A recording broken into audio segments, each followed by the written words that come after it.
If Salvador Dali had studied JavaScript, it would have happened something like this.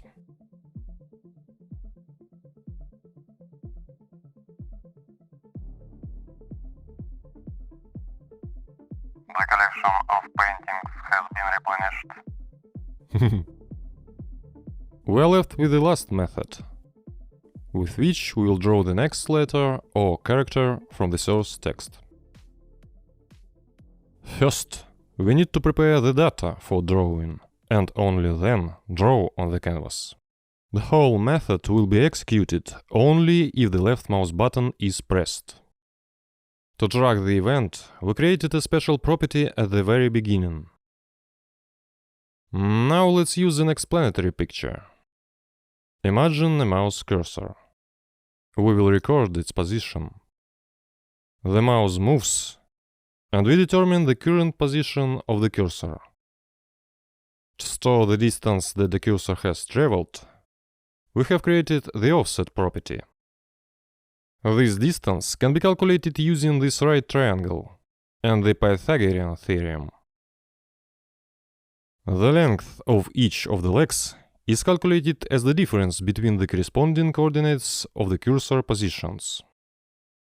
So, we calculate offset as this hypotenuse.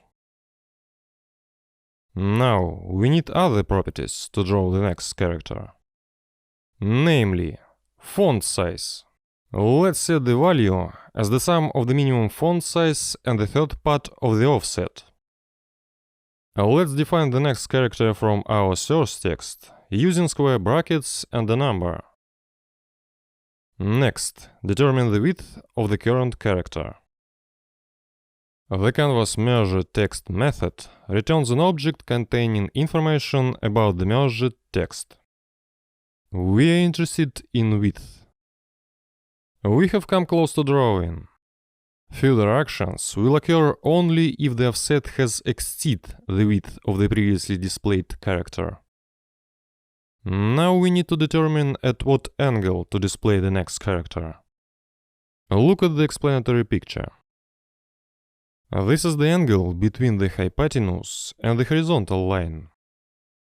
Let us use the theorem on the equality of cross-line angles.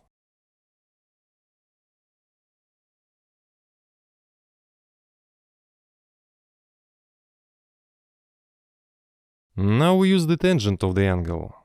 This is the ratio of the opposite leg to the adjacent one. The arc tangent of this value will give us the desired angle.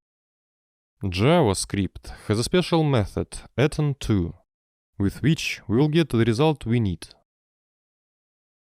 Set the current text style using the canvas font property.